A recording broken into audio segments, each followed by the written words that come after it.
Cérebro físico ao corpo causal.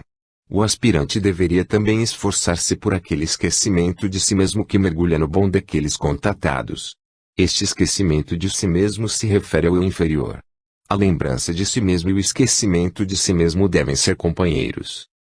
O homem que busca um ponto de contato entre as condições do caos e aqueles que trabalham com fins construtivos e pela ordem, deveria da mesma forma usar aquele fator muito necessário do bom senso em tudo o que ele faz.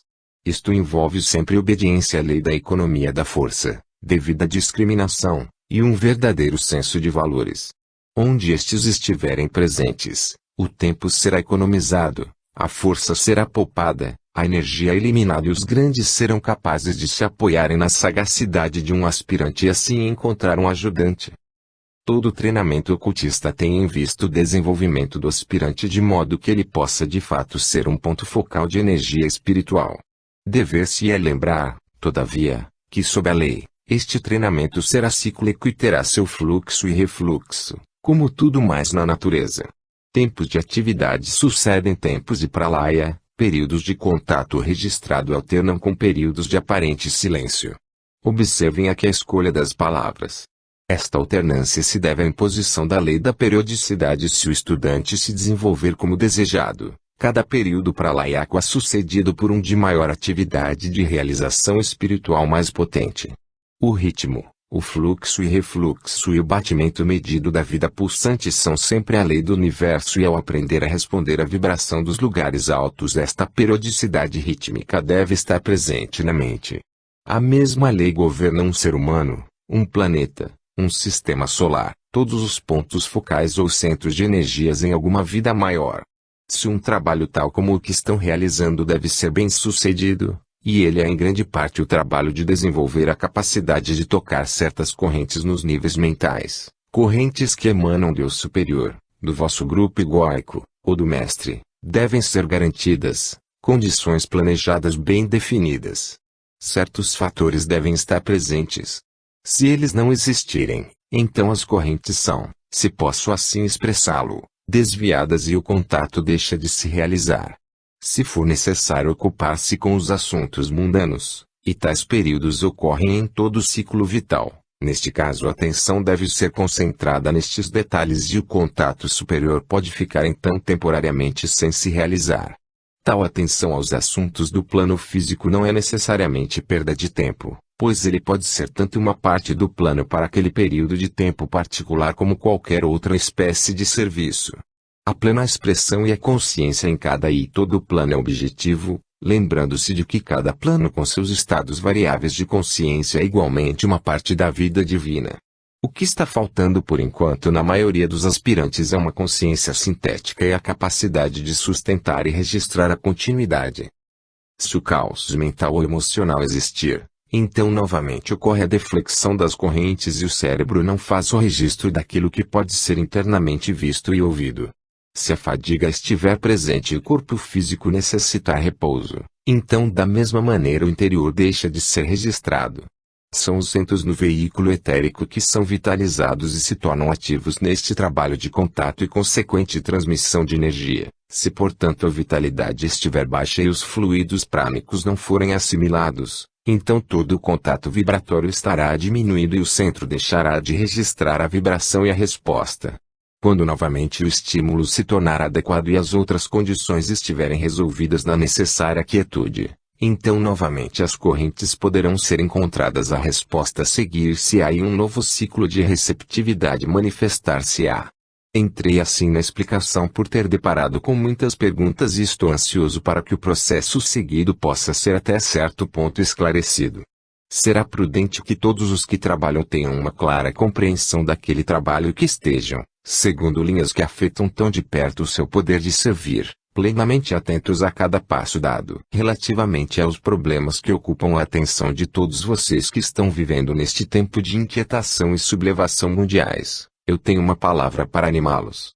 Embora para vocês, toda a situação possa parecer carregada e os horizontes escurecidos por tempestades, mantenham em mente que quando o distúrbio está generalizado, como agora, e toda a área envolvida, então o fim está próximo. Na natureza, Uma tempestade elétrica geral serve para clarear a atmosfera e termina num período do céu azul e sobrilhante, condições mais agradáveis de viver.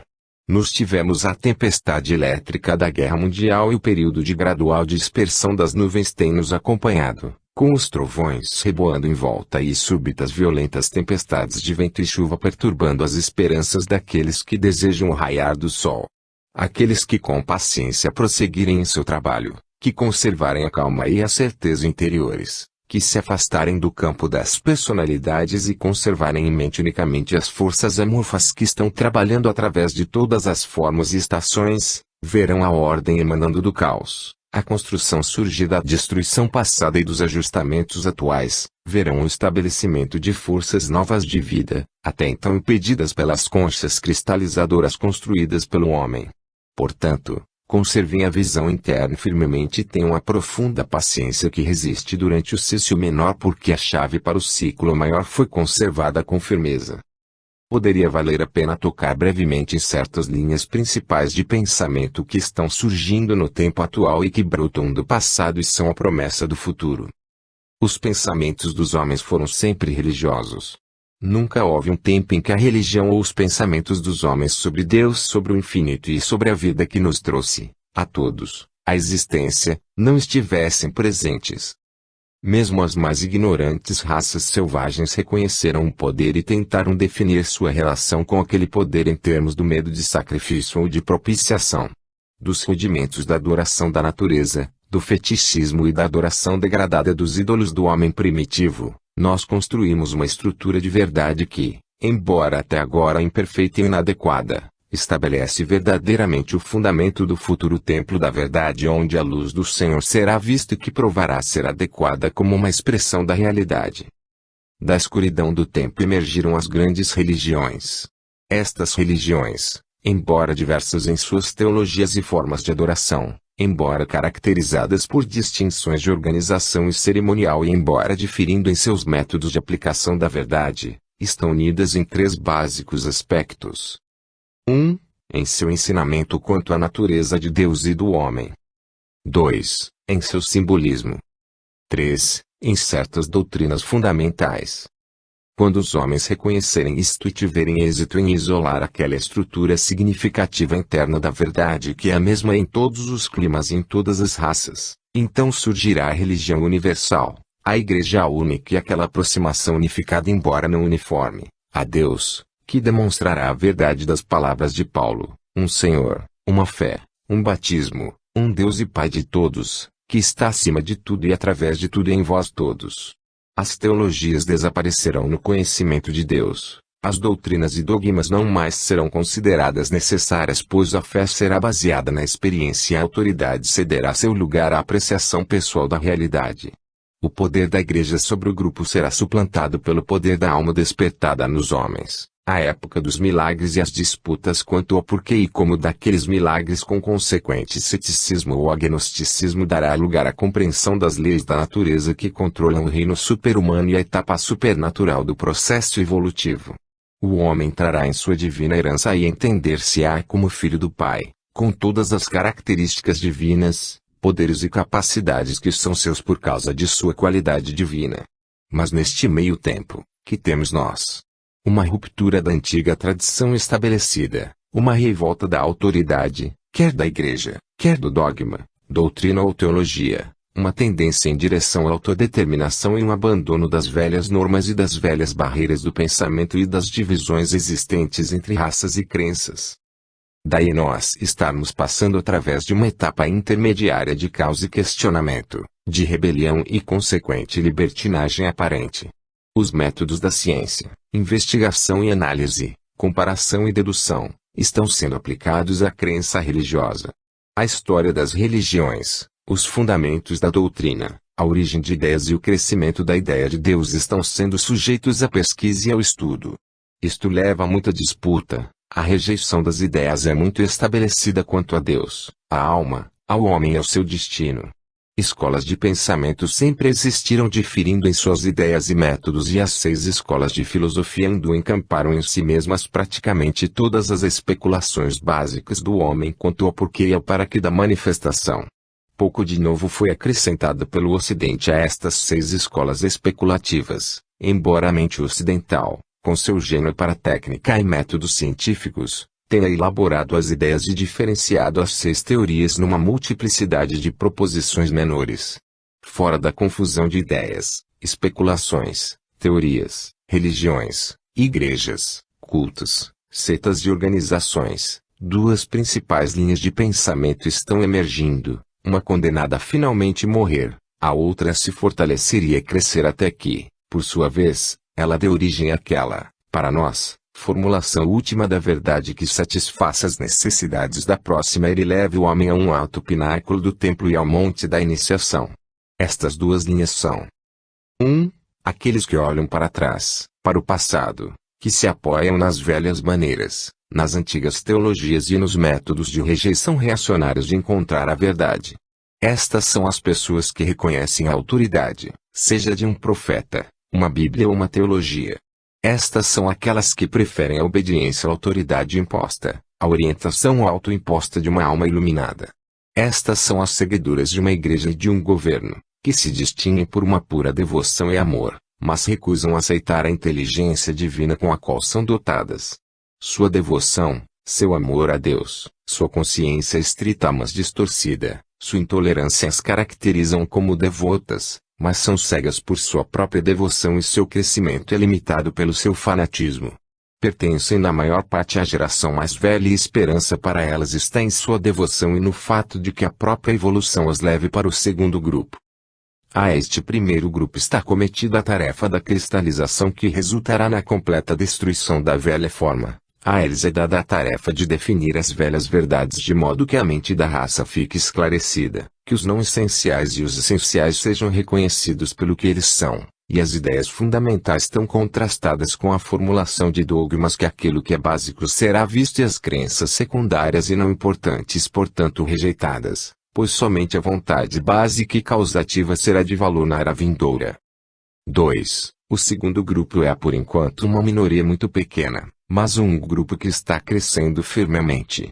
É aquele grupo interno dos que amam a Deus, os místicos intelectuais, os conhecedores da realidade, que pertencem não a uma religião ou organização, mas que se consideram como membros da Igreja Universal e como membros uns dos outros. Eles são selecionados de cada nação, raça e povo, eles são de toda cor ou escola de pensamento. Entretanto eles falam a mesma linguagem, aprendem pelos mesmos símbolos, trilham o mesmo caminho, rejeitaram mesmos não essenciais e isolaram o mesmo corpo de crenças essenciais. Reconhecem-se reciprocamente, emprestam igual devoção aos líderes espirituais de todas as raças e usam as Bíblias uns dos outros, com igual liberdade.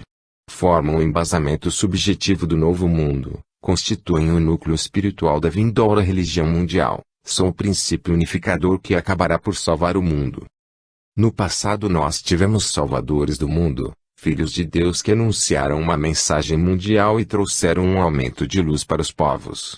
Agora, na plenitude do tempo e através do trabalho da evolução está emergindo um grupo que talvez traga salvação ao mundo e que, incorporando as ideias do grupo e demonstrando a natureza do grupo, manifestando numa forma o pequeno verdadeiro significado do corpo do Cristo, dando ao mundo um quadro da verdadeira natureza de um organismo espiritual, assim estimularão e energizarão os pensamentos e almas dos homens que a nova era introduzirá por uma fluência de amor, conhecimento e harmonia do próprio Deus. As religiões no passado foram fundadas por uma grande alma, por um avatar, por uma personalidade espiritual saliente e o selo de suas vidas e palavras e ensinamentos foi estampado na raça e persistiu por muitos séculos. Qual será o efeito da mensagem de um avatar grupal? Qual será a potência do trabalho de um grupo de conhecedores de Deus, enunciando a verdade unidos subjetivamente no grande trabalho de salvar o mundo? Qual será o efeito da missão de um grupo de salvadores do mundo, não como Cristos, mas todos conhecedores de Deus em algum grau, que suplementem os esforços recíprocos, reforcem as mensagens recíprocas e constituam um organismo através do qual a energia espiritual e o princípio da vida espiritual possam fazer e sentir sua presença no mundo. Tal corpo agora existe com seus membros em cada país. Relativamente eles são poucos e afastados, mas firmemente seu número está aumentando e de maneira crescente sua mensagem será sentida. Neles está encarnado um espírito de construção, eles são os construtores da nova era. A eles está cometida a tarefa de preservar o espírito da verdade e a reorganização dos pensamentos dos homens de modo que a mente racial seja controlada e trazida para aquela condição reflexiva e meditativa que lhe permitirá reconhecer a próxima revelação da divindade. Conectada com estes dois grupos, os doutrinários reacionários e o grupo subjetivo de místicos, está a maioria da nova geração. São jovens que não pertencem a nenhum grupo e cujas ideias estão grandemente desorganizadas pela aceitação de ambos. Esta maioria não pertence ao passado e se recusa a aceitar a autoridade do passado. Não pertencem ao grupo interno dos conhecedores que estão trabalhando na tarefa de impulsionar os pensamentos dos homens para os canais corretos, pois ainda não alcançaram o ponto de conhecimento. Apenas reconhecem duas coisas: sua necessidade de liberdade e um intenso entusiasmo pelo conhecimento. Desprezam a tradição do passado, rejeitam as velhas formulações da verdade, porque por enquanto não se apoiam em nenhum terreno seguro mas estão apenas na posição dos inquiridores e buscadores. Nós temos nosso atual estado de distúrbio mundial, de aparente licenciosidade e corrupção. Não se deve esquecer que esta situação mundial é portanto resultado do choque dos três tipos de força prevalentes no mundo de hoje. 1. Aquela emanando dos sustentadores da velha tradição, que, enfatizando as formas e o passado, produzem a destruição daquelas formas. 2. Aquela emanando do grupo interno de místicos que, sob a direção da hierarquia planetária, estão construindo a nova forma. 3. Aquela emanando das massas que não pertencem a nenhum grupo e que estão manipulando força por enquanto cegamente e muitas vezes de maneira imprudente até que venha o tempo em que reconhecerão aqueles canais construtivos nos quais ela poderá ser sabiamente derramada. Daí o problema deste período de transição e daí a necessidade de fornecer ensinamento que capacite o aspirante que busca e indaga, a se encontrar a si mesmo. Daí a necessidade das leis da alma e da verdade quanto ao desenvolvimento individual serem tornadas claras àqueles que, rejeitando a velha tradição e recusando aceitar o místico, contudo procuram reconhecerem-se como almas libertadas. Com aquele conhecimento virá o firme crescimento dos místicos construtores, pois quando um homem consegue encontrar sua alma e identificar sua relação com seu mecanismo de expressão, o homem inferior tríplice, ele automaticamente entra na consciência da vida subjetiva, começa a trabalhar com objetividade e não fica mais perdido no mundo dos efeitos. Então ele se vê ombro a ombro com os místicos e conhecedores de todos os tempos. Esta é a linha do impulso religioso deste tempo e esta é a glória da era vindoura. Se é verdade que está sendo reunido na retaguarda de nossa atual situação mundial um grupo de místicos que se distinguiram pelo conhecimento, visão e uma capacidade de trabalhar em níveis mentais, sem serem vistos nem identificados pelos homens, poder-se-ia também registrar que este grupo não está confinado aos tipos estritamente religiosos. Homens e mulheres em todo o ramo de pensamento humano se acham entre este grupo, inclusive cientistas e filósofos. Como tudo mais neste tempo, a própria ciência está em processo de transformação, e por menos que esteja sendo compreendido por muitos, o seu trabalho com o que chamam matéria e suas investigações sobre o átomo estão entrando num novo campo. Neste campo as velhas técnicas e mecanismos serão gradualmente afastados e um novo enfoque e um conceito fundamental diferente quanto à natureza da matéria assinalarão a nova era. Nos próximos 25 anos, emergindo das duas ideias aparentemente diferentes quanto à natureza do átomo, uma aceitação de certos impulsos de energia será vista e esta será baseada na descoberta daquelas energias que, agindo no átomo e nas formas atômicas, produzem as formas concretas tangíveis às quais nós damos nomes nos vários ramos da natureza. A verdade de certas premissas básicas da sabedoria eterna será demonstrada, tal como 1. A alma é o princípio construtor da forma, produzindo atração e coesão. 2. Esta alma é um aspecto ou tipo de energia, distinta daquela da própria matéria. 3. O átomo tem sido reconhecido como uma unidade de energia mas por enquanto não foi isolada a energia que reúne os átomos em agregados aos quais nós chamamos de organismos e formas. Estes místicos no mundo científico perceberão e trabalharão para demonstrar durante a próxima geração. É este tipo de energia, A energia do aspecto construtor da forma de manifestação que é a fonte de todo o trabalho mágico, e esta energia que produz, nos vários reinos da natureza, forma, espécie, gênero, tipo e as diferenciações que marcam e distinguem as miríades de formas através das quais a própria vida se manifesta. É a qualidade da energia que produz a quantidade de formas, é a luz que causa a emergência na consciência da raça, das formas heterogêneas que agregados de átomos podem assumir. 4. Este tipo de energia que produz as formas e organismos coerentes em todos os reinos da natureza não é o princípio da vida. O princípio da vida permanecerá sem ser descoberto ou reconhecido até o tempo em que a alma, o princípio qualificador, o construtor das formas, seja estudada, identificada e por sua vez investigada. 5. Isto só será possível quando o homem alcance uma possessão consciente mais plena de sua herança divina e trabalhando como uma alma e, no controle do seu mecanismo, físico, emocional e mental, puder trabalhar conscientemente em relação com a alma em todas as formas.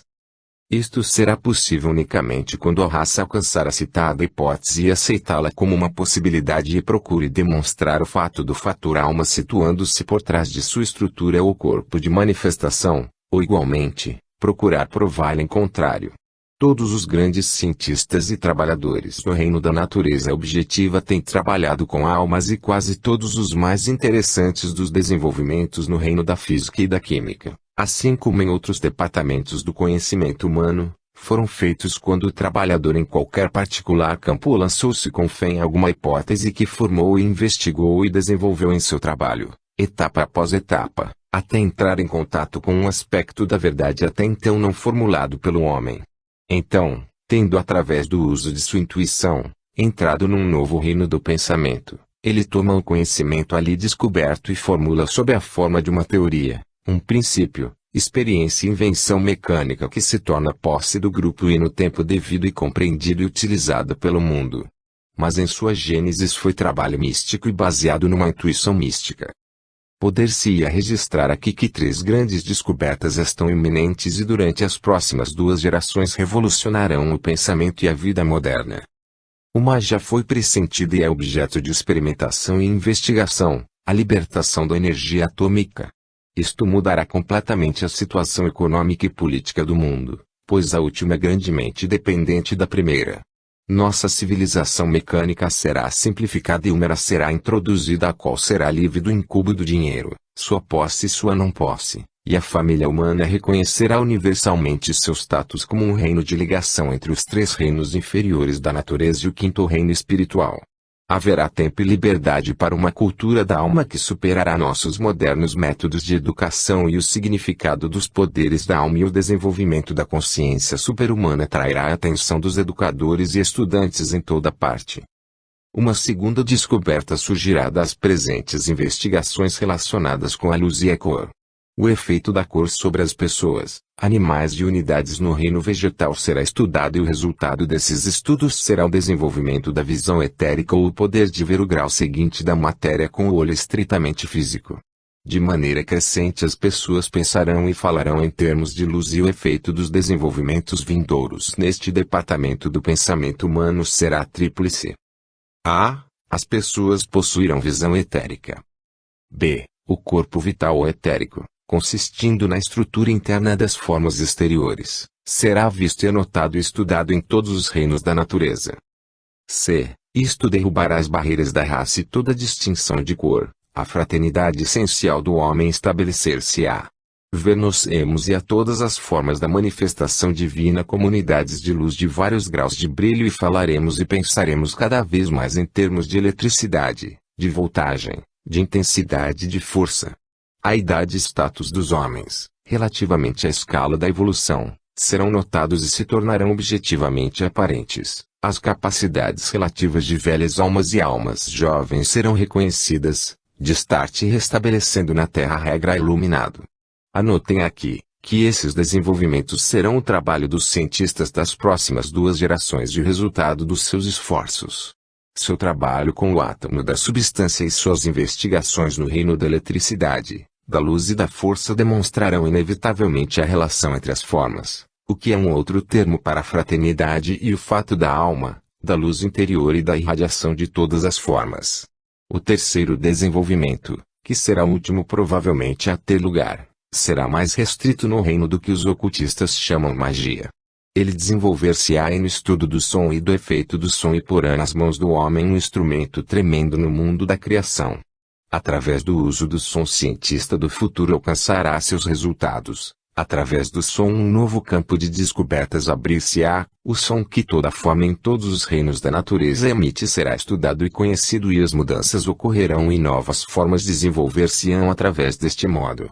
Uma pista somente posso dar aqui, e esta é que a libertação da energia no átomo está ligada a esta nova vindoura ciência do som.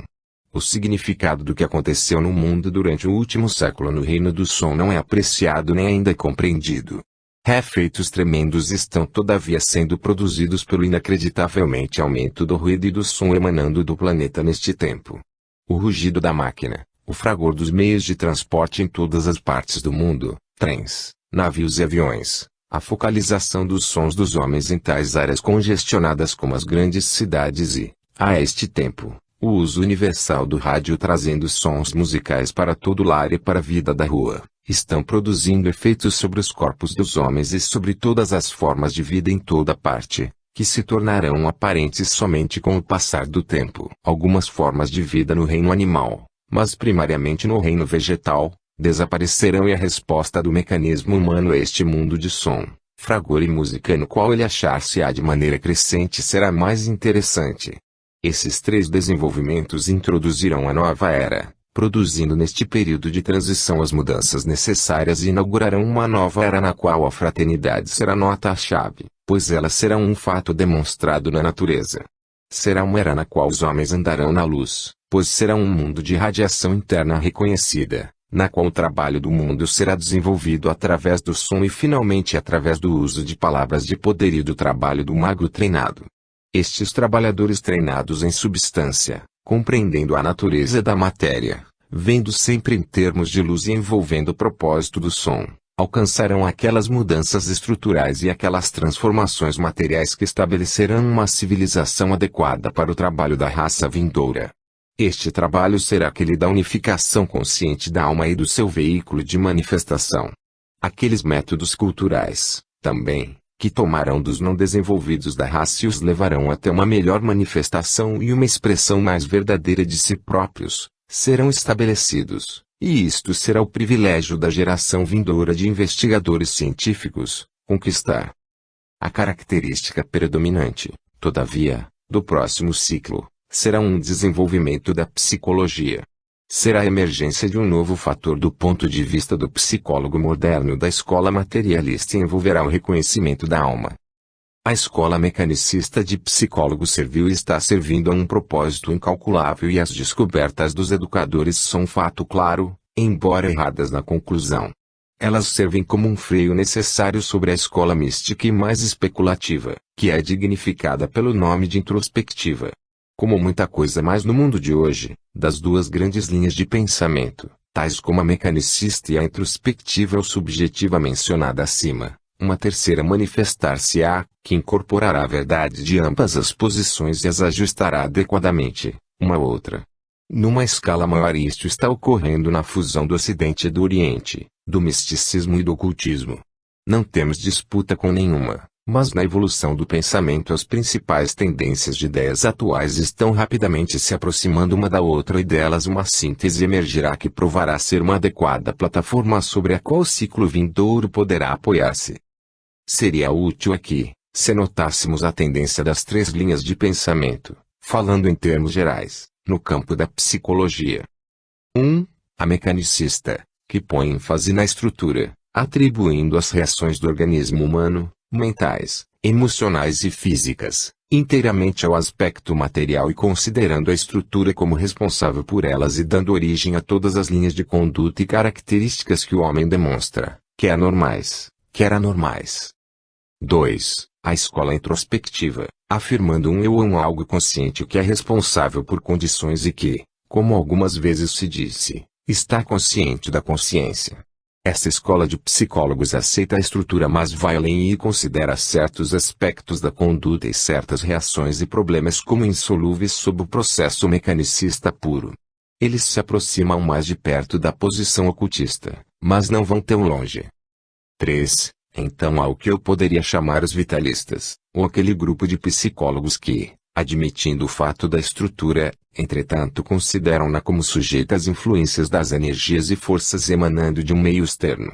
Estas são as energias de uma natureza mais larga do que aquelas surgindo inteiramente dentro do próprio eu do homem e enumeram entre elas as grandes pulsões básicas pelas quais a própria natureza é responsável e que podem ser vistas e sentidas nas unidades da vida orgânica além do humana.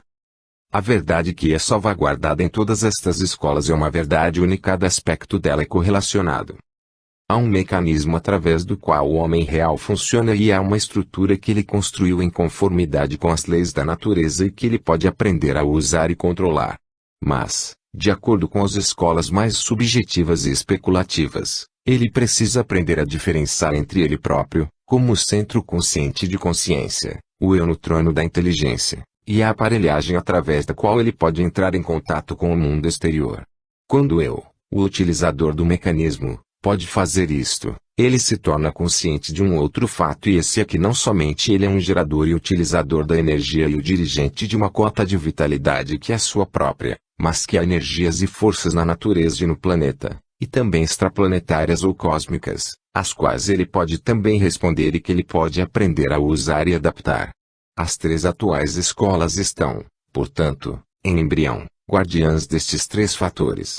Sobre o presente sistema de disputa e separação, estas três escolas estão grandemente ocupadas em provar o erro das teorias recíprocas. Mas elas estão todas as três corretas em seus fatos, embora erradas em suas deduções. Elas necessitam, as três, uma da outra e de uma fusão das três apresentações emergirá a quarta, que estará mais próxima da verdade do que qualquer uma das três separadamente. Quando chegamos à consideração de outros caminhos básicos no mundo do pensamento corrente, torna-se aparente que um dos mais dominantes é a ênfase crescente posta sobre a consciência do grupo, ou consciência ambiental. Isto foi reconhecido pelo homem da rua como um senso de responsabilidade e indica no indivíduo uma vibração egóica. É um dos primeiros sinais de que a alma está começando a usar seu mecanismo. O homem não vive mais nos interesses do eu separado, mas começa a se conscientizar da necessidade de ajustamento às condições de seu próximo. Ele assume o dever de ser aquele que cuida de seu irmão num sentido muito verdadeiro e percebe que na realidade o progresso, o contentamento, a paz de espírito e a prosperidade não existem para ele sem que o seu irmão disso participe. Esta conscientização está firmemente expandindo-se do indivíduo para o Estado e a nação, da unidade familiar para o mundo, daí as grandes organizações, fraternidades, clubes, ligas e movimentos que têm como objetivo a elevação e o bem-estar dos homens em toda parte. A necessidade de dar em vez de receber está crescendo na consciência racial e a aceitação de certos conceitos básicos conectados com a fraternidade está crescendo firmemente. A fraternidade como um fato na natureza é até agora grandemente uma teoria, mas a fraternidade como um ideal está agora modelada na consciência racial. Uma das grandes escolas de pensamento ou curso de ideias que está destinada a ser abandonada é aquela das filosofias correntes tal como as conhecemos. A filosofia em seu sentido técnico de amor à sabedoria crescerá à medida que os homens compreenderem melhor o significado da sabedoria e se tornarem mais sábios relativamente à época, mas as presentes escolas de filosofia já quase cumpriram sua finalidade. Esta foi a formulação de ideias relativas a Deus e sua relação com o homem, relativamente à divindade, escatologia e relações espirituais. Os últimos grandes gestos das escolas filosóficas estão ainda por serem feitos. Seu lugar será ocupado em séculos vindouros por aqueles que forem de fato e na verdade cosmologistas, pois uma vez a palavra da humanidade seja compreendida e alcançada e o significado do indivíduo apreciado, a palavra do cosmos receberá devida e mais correta atenção e as leis e natureza daquele grande ser em quem nós vivemos e nos movemos e temos existência serão estudadas. O Cristo cósmico jamais poderá ser conhecido por ninguém exceto pelo Cristo individual. O homem, como veremos ao prosseguirmos, está na iminência de estabelecer sua divindade. A evolução levou avante o aperfeiçoamento do mecanismo até tal ponto que ele é agora um organismo coordenado e integrado, uma estrutura útil e pronta para o usuário divino. No curso das próximas poucas décadas o fato da alma será estabelecido e o trabalho dos pensadores introspectivos, dos místicos e estudantes ocultistas será levado adiante até o ponto em que a força da alma será estabelecida como um conceito racial e as leis da alma serão reconhecidas como substitutas, embora sem revogar, pois a menor está sempre incluída na maior, as leis do homem. Isto no sentido que a lei é sempre mantida por uma alma em manifestação, pois, uma vez que não haja inclinação em quebrá-la, não há tendência da parte dele em infringi-a. Esta crescente convicção quanto à alma como eu está evidenciada pela oposição à teoria postulada pelas escolas de pensamento que dão ênfase à matéria e ligam todos os fenômenos, objetivos e subjetivos, à atividade da matéria. Através da polêmica daqueles que mantêm pontos de vista diferentes a verdade emerge à luz, assim como num caso maior, o espírito monta sobre os ombros da matéria de volta à sua posição original, mas o ganho em qualidade que é o resultado da experiência. Isto sendo assim, o conhecimento tomará o lugar da teoria e a evidência direto da especulação. A teorização dos homens quanto à sua natureza divina deverá logo dar lugar à convicção e o seu filosofar à direta investigação da alma.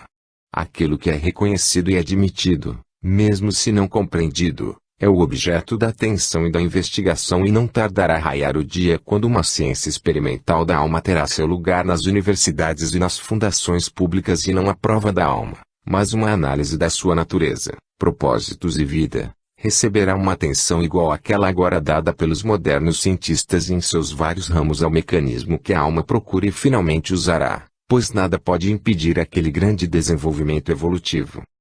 Certas palavras de aviso gostaria de dar e também um resumo do muito que foi dito antes. Primeiro, não se prendam à forma, pouco importa qual seja ela. Todas as formas são apenas experimentos e alcançam o ponto onde elas estão em equilíbrio, para serem desfeitas ou vivificadas. Em segundo lugar, lembre-se de que todas as personalidades, as suas próprias inclusive, têm seus períodos de fluxo e refluxo, sob a lei. Os períodos de refluxo naqueles que ocupam proeminentes posições causam às vezes consternação a todos aqueles que seguem suas personalidades e não ao Deus interno dentro do seu próprio coração. Em terceiro lugar, tenham presente na mente, também, que assim como na vida individual ocorrem os períodos nos quais a visão é obscurecida, o vale é atravessado e as estrelas ocultas pelo nevoeiro, também em conexão com os grupos o mesmo será visto.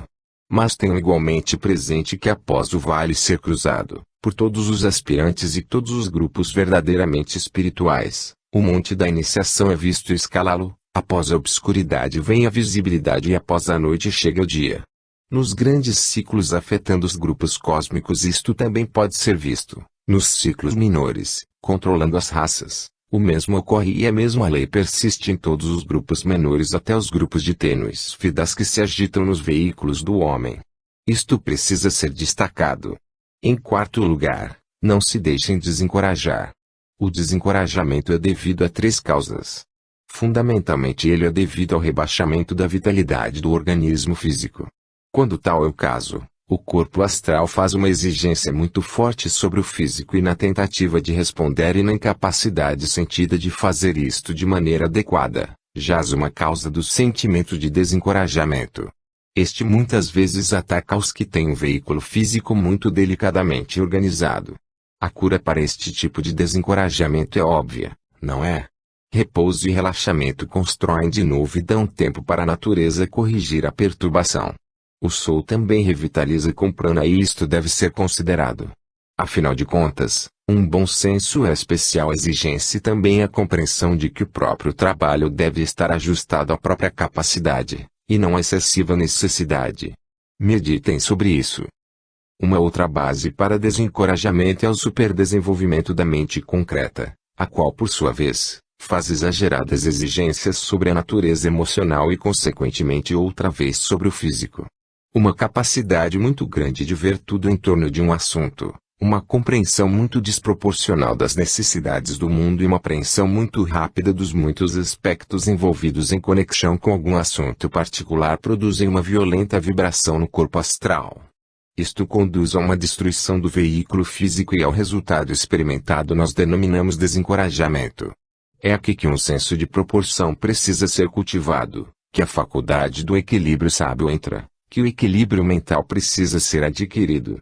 A cura consiste na conscientização de que o tempo, a eternidade, a evolução, chame-a como quiser, faz passar todas as coisas e que nem tudo depende do esforço individual. É possível às almas sábias acelerar o bom trabalho, mas o fim, contudo, é certo. Se as almas sábias não estão prontas para aparecer, entretanto, a evolução faz todas as coisas passarem, embora mais lentamente. Não se esqueçam disto, mas quando o desencorajamento de fontes mentais se instalar em vocês, na quietude ajustem-se na contemplação sintam a conquista última daquele grande fator, o tempo. Uma terceira causa se encontra em reinos mais ocultos e é devida ao equilíbrio dos pares de opostos. Quando o pêndulo oscila, como deve fazer e faz, na direção daquilo que nós chamamos treva, mal e indesejável, ele produz naqueles de vocês que estão orientados para a luz, uma tensão que resulta no desconforto em todos os veículos e é especialmente sentida como depressão no corpo físico. Quanto mais sensível o seu corpo, maior a sua resposta a esta forma de tentação. É uma das coisas que especialmente inibem o aspirante. Ela o torna negativo e receptivo do lado da forma e reduz o ritmo de sua vibração. Ela impede a conquista espiritual e o seu serviço ao mundo sofre em consequência. A cura para o desencorajamento não está no cultivo de uma violenta contra-vibração. Ela está no sábio uso do corpo mental e numa capacidade de raciocinar logicamente e de ver a causa das condições, que está em sua própria personalidade ou em seu meio ambiente. Assim o equilíbrio será alcançado. Ele consiste também na apreciação do tempo como um solvente, como foi dito antes. Consiste também no silenciar da mente concreta e numa subsequente ligação com a alma e, através da alma, com o grupo egóico e consequentemente com o mestre. Nunca deve ser esquecido que o contato com o mestre é feito nesta ordem e que aquele que se submeter mais e mais à orientação da alma é aquele que mais e mais entra na consciência de seu mestre. Então, tendo-se ligado ao mestre com propósito não egoísta, vem em seguida ao esforço voluntário e concentrado de trabalhar desapaixonadamente e sem qualquer desejo de ver o fruto da ação. Este processo, continuado por longo tempo e perseguido com paciência, resultará finalmente na aquisição de um equilíbrio que nada poderá perturbar. Gostaria de fixar que há 5 coisas que os que escolhem o caminho do ocultismo precisam cultivar e que o grupo deverá especialmente procurar atingir. São como segue. 1. Consagração do motivo. 2. Absoluto destemor. 3. O cultivo da imaginação, equilibrada sabiamente pela faculdade do raciocínio. 4. Uma capacidade de pesar a evidência sabiamente e de aceitar somente aquilo que é compatível com o mais elevado instinto e intuição. 5. Uma disposição para experimentar. Estas 5 tendências, acopladas com a pureza de vida e regulação do pensamento, conduzirão à esfera da realização. Lembre-se também que não é o propósito que descubram tudo que seja cognoscível, mas apenas o suficiente, tanto quanto possa ser utilizado sabiamente para a iluminação da raça e daqueles a quem possam, cada um, em seu próprio lugar, influenciar. Um problema real, como todos compreendem, está na conquista do absoluto destemor. Todo medo, dúvida e preocupação têm de ser eliminados. Se isto puder ser feito, o desenvolvimento do ponto de contato interior e o conhecimento de como abrir as fontes da inspiração aumentarão de uma forma maravilhosa. Muitos fecham as fontes de informação através de uma natureza emocional descontrolada. O corpo astral pode ser controlado. Como? 1. Pela inibição direta. Este método pode ser usado com vantagem pelos iniciantes, mas não é o melhor método a ser seguido. Ele reage sobre o corpo físico, conduz à congestão no corpo astral e a uma condição similar no corpo etérico. Produz com frequência cefaleia, congestão do fígado e outras desordens. 2. Por uma conscientização direta dos marcos em jogo e a consciência de que, para um discípulo do mestre, nada importa a não ser aquilo que possa conduzir ao aumento do conhecimento e do desenvolvimento e um maior uso no serviço. O medo em muitos não se baseia na timidez, uma afirmação paradoxal, mas é muitas vezes baseado numa condição mental, tal como o orgulho. Os que estão se tornando polarizados no corpo mental encontram os seus medos aliados ao intelecto. São por isso mais difíceis de superar do que os medos de uma pessoa polarizada no corpo astral. Esta última pode levar o intelecto a dirigir a eliminação do medo no corpo astral. Os tipos mentais têm que apelar diretamente para o ego, pois sempre o superior deve ser chamado a lidar com o inferior. Daí a necessidade de sempre manter o canal limpo. Não destruam o medo. Expulsem-no pelo poder dinâmico da substituição.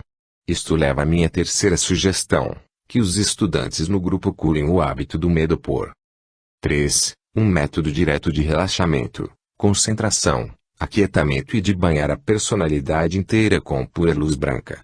Procedam da seguinte maneira: diremos que estejam num estado de pânico, sugestões de grande desconforto se acumulam, a imaginação está descontrolada e a mente estimula o caos. Não se esqueçam que os medos de uma pessoa emocional não são tão potentes quanto os seus. Tendo um forte corpo mental, vocês revestem as suas reações do medo com matéria mental, altamente vitalizada, que cria um poderoso pensamento-forma. Este circula entre vocês e o acontecimento temido. Percebendo isto, procurem a quietude. Relaxem o corpo físico, tentem acalmar o seu corpo astral tanto quanto possível e firmar a mente. Então, visualizando-se, a personalidade, a alma e o mestre, ele, como o ápice do triângulo, atraiam com decisão uma corrente de luz branca e, derramando-a através de seus veículos inferiores, limparão tudo que perturba. Continuem este processo até compreenderem que o trabalho necessário esteja completo. Primeiro talvez seja necessário repetir a prática muitas vezes. Mais tarde uma vez só bastará e, mais tarde ainda, o processo inteiro será desnecessário, pois terão realizado a conquista. Isto se aplica aos medos conectados com a personalidade. Usem o aspecto amor, banhando-se com amor e luz. Os medos legítimos que surgem de coisas conectadas com as circunstâncias do trabalho a ser feito e do conhecimento de obstruções materializadas ao trabalho devem ser manipulados um tanto diferentemente. Aqui novamente um método definido deve ser seguido. Aquietem o corpo físico. Silenciem por temporária inibição o corpo astral. Liguem-se ao ego e de maneira definida escolham um método apropriado de proceder ao deparar com a dificuldade. Tendo exaurido todos os métodos racionais superiores e tendo claramente visto seu curso de ação, então elevem sua vibração tanto quanto possível e invoquem dos níveis intuicionais, mais luz sobre a dificuldade. Se a intuição e a faculdade de raciocinar produzirem harmonia e assim mostrarem a solução, então prossigam. Como um fato ocultista além de toda controvérsia, saberão que nada pode agora acontecer que não seja para o melhor. Estejam certos da orientação e aquele que assim vê o fim desde o começo não comete erros. Uma terceira classe de medos, com a qual os aspirantes entram cada vez mais em contato à medida que crescem em força e utilidade no serviço, se baseia na conscientização das forças que estão trabalhando contra o plano e prejudicando o trabalho a ser feito. Ataques ocultos e poderes ocultos, combatendo militantemente contra o aspirante ocorrerão. Podem fazer seu poder sentido num ou noutro dos veículos e, em casos raros, onde o aspirante é bastante importante, em todos de uma vez. Algumas vezes serão ataques dirigidos contra o trabalhador individual, outras vezes contra o grupo de trabalhadores. Para enfrentá-los empregaram o primeiro método com as adições e modificações seguintes. Liguem-se seja como um indivíduo seja como parte de um grupo, com a própria alma e com a loja dos mestres, não simplesmente com o seu próprio mestre, mas com a fraternidade para a qual estejam trabalhando. Então, quando a quietude tiver sido alcançada, visualizem aqueles mestres que conhecem e elevando sua vibração ainda mais alto, conectem-se, se possível, com os Shuns, com o Cristo e o Manu, conforme a linha, religiosa ou política, com a qual estiverem trabalhando e segundo a qual o ataque venha. Lancem então, através da cadeia de ligação e através de todos os veículos, uma corrente de luz violeta. Este método é somente para ser usado quando a necessidade for muito grande. A razão para a cautela está no veículo etérico, que responde muito violentamente à cor violeta. Com estas precauções em mente, a vibração do medo pode ser enfrentada e finalmente eliminada. Os medos caem em duas categorias para trabalhador: medo do que o futuro reserva e, em segundo lugar, dúvida quanto ao êxito de qualquer esforço. Na maioria das pessoas, é uma combinação das duas. A maioria dos aspirantes não tem uma dúvida básica quanto ao resultado final, mas duvidam às vezes dos resultados dos esforços no tempo atual e recuam também do caminho de tentativas, sabendo certo que ele conduz, através da experiência e da solidão, aos pés do hierofante. São igualmente perturbados pelos distúrbios e altas vibrações que parecem emanar de altas fontes espirituais. As fortes vibrações virão com frequência cada vez maior e à medida que a raça progredir na evolução as vibrações tornar-se-ão mais fortes e suas reações deverão ser tratadas com sabedoria. Duas coisas se manifestam quando a vibração espiritual é extremamente potente. Todas as boas aspirações e altas vibrações sincrônicas são estimuladas em segundo lugar. Tudo aquilo a que chamamos mal é igualmente estimulado. Os aspirantes deverão ter isso em mente com cuidado. Pode-se demonstrar tal fator como uma onda de crimes, mas demonstrar-se-á também em um número crescente de grupos que persistem no empenho espiritual e na aspiração elevada. O efeito da intensificação da vibração em você, o aspirante, pode manifestar-se também de várias maneiras. Pode resultar na fadiga corporal e é preciso cuidar dela, não tanto pelo sono e pelo repouso, embora uma justa proporção deles seja necessária, mas acima de tudo por uma troca de vibração, de recreação e de divertimento. Em segundo lugar, resulta frequentemente numa profunda depressão, num extremo desalento ao se encarar o futuro. Encarem aquele futuro, todavia, e lembrem que o que o futuro reserva não é revelado, mas que a alegria vem pela manhã. Resulta também numa sensibilidade do corpo astral que é, talvez, ainda mais difícil de suportar. Esta deve ser encarada pelo indivíduo da melhor maneira possível, tendo em mente as sugestões que aqui dei. Resulta também num permanente estímulo dos átomos nos vários veículos e sua vibração coerente e estabilizada. Ela eleva um pouco mais para perto do objetivo, embora talvez o aspirante possa não compreendê-lo. Tudo depende da capacidade do discípulo em alcançar o significado interno de todos os acontecimentos. Seu progresso inteiro no caminho depende de sua atitude em tornar o ensinamento seu próprio. É somente se transmutarmos as lições dos planos internos em conhecimento prático que elas se tornam parte de nossa própria experiência e deixam de ser teóricas. A expansão da consciência deve ser uma experiência prática sempre crescente. As teorias não têm valor enquanto não as tivermos tornado fatos. Daí o valor da meditação sobre um ideal. Na meditação, nossos pensamentos vibram temporariamente até a medida da concepção e em tempo aquela vibração se torna permanente. Aqueles que, com olhos abertos, entram no treinamento ocultista necessitam, de fato, contar o custo. A recompensa no fim é grande, mas o caminho é áspero e o verdadeiro ocultista o palmilha sozinho. A capacidade de permanecer sozinho, de assumir a responsabilidade e então de resolver tudo com suas próprias mãos e enfrentar o mal em favor do bem alcançado é a característica de um irmão branco. Estejam preparados, pois, para a solidão, para os perigos de um caráter obscuro e não contem com ver em sua vida passada com recompensas que toquem a personalidade. É somente quando a consciência se expande e o estudante encontra sua verdadeira posição no todo cósmico, que a recompensa aparece, mas cessem o medo e saibam que a personalidade é apenas temporária e que importa se ela sofrer. Algum bem-ganho para a fraternidade universal, alguma lei explicada e demonstrada na vida de cada dia pode levar o mestre a dizer finalmente, sim, finalmente, depois que tudo passa, bem feito. Que os seus olhos portanto olhem para a frente. Não se voltem nem para a direita nem para a esquerda. O caminho conduz para o alto e para uma maior rapidez de vibração e para maior sensibilidade. Procurem o ponto de equilíbrio em seu trabalho e mantenham aquele equilíbrio, pois os anos reservam muito trabalho, muita pressão e muito sofrimento. Será você bastante forte para ver o lamento do mundo, para ver o desastre e entretanto se manter alegre. Poderá ser um participante no trabalho do adiantamento da evolução da raça e ver a necessidade do distúrbio e da disciplinação e contudo não se mover para aliviar a maré de sofrimento. Almas selecionadas e escolhidas estão sendo treinadas por toda parte do mundo no tempo atual. Os mestres estão sobrecarregados de trabalho e seu tempo está ultraocupado. Eles dão o que podem, mas o uso que é feito daquilo que é dado depende do aspirante individualmente. Aqueles de nós que observamos e guiamos do lado interno da vida compreendemos talvez mais do que vocês que suportam a carga e o calor existência no plano físico, saibam.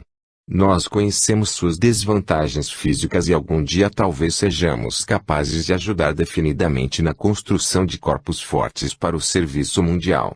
Agora, tal é o miasma astral. É bem possível para vocês, nossos irmãos em luta, ter boa saúde, o karma do mundo proíbe.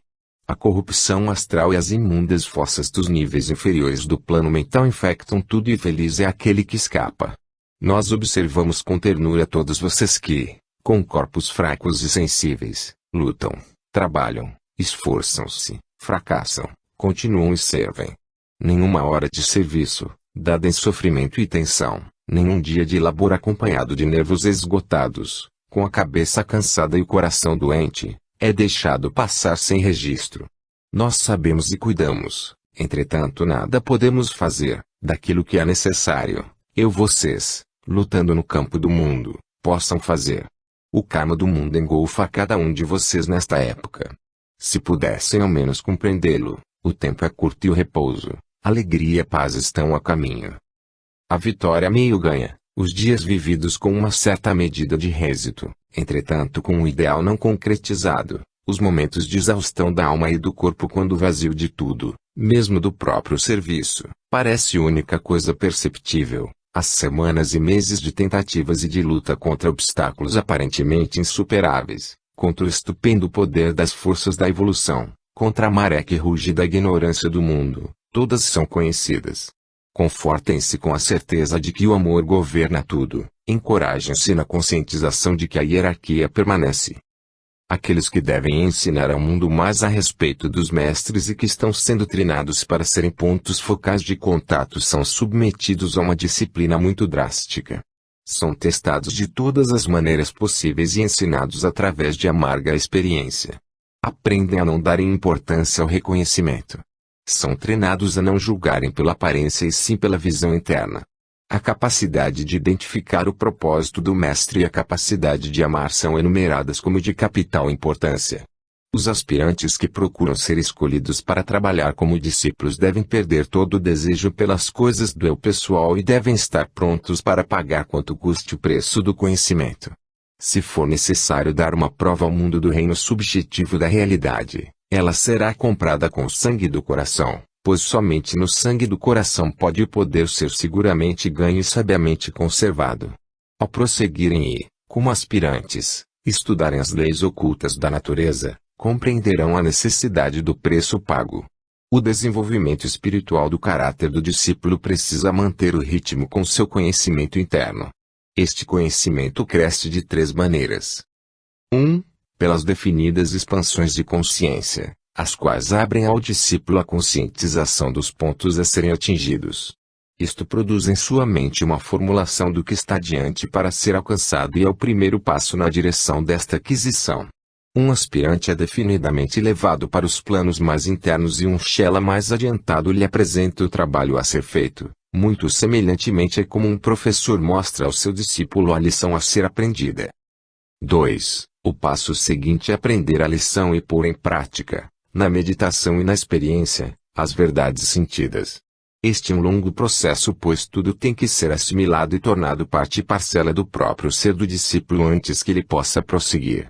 Assemelha-se à operação de uma soma, algarismo por algarismo, parcela por parcela, a soma sendo seguida até que a resposta seja alcançada. Esse trabalho deve ser feito tanto nos planos internos como no físico. No vestíbulo do aprendizado o discípulo é ensinado durante a noite por um breve período de tempo, antes de prosseguir em qualquer trabalho de serviço. Este ensinamento lhe transporta para sua consciência cerebral física na forma de um profundo interesse por certos assuntos e numa crescente aptidão para pensar concreta e abstratamente nos vários assuntos ocultos que estão ocupando sua atenção. Ele tenta experimentar e emprega vários métodos de estudo das leis e com o passar do tempo chega a resultados que lhe são valiosos. O tempo passa e à medida que ele se apropria e aprende mais, seu conhecimento toma uma forma sintética e ele se torna apto para ensinar e transmitir aos demais o resíduo de conhecimento do qual ele está certo. 3. Ensinando aos outros chega-lhe mais conhecimento. A definição da verdade no ensinar cristaliza os fatos aprendidos e, na manipulação de outras mentes, a própria vibração do aspirante se torna aberta aos planos sempre mais elevados e assim a fresca intuição e o fresco alcance da verdade se instalam. Quando uma lição tiver sido assim dominada, uma nova se estabelece e quando o discípulo tiver aprendido uma série particular de lições ele se gradua e passa por uma iniciação. O grupo inteiro ao qual ele instrui é beneficiado por seu passo adiante, pois todo discípulo conduz consigo aqueles que ele instrui.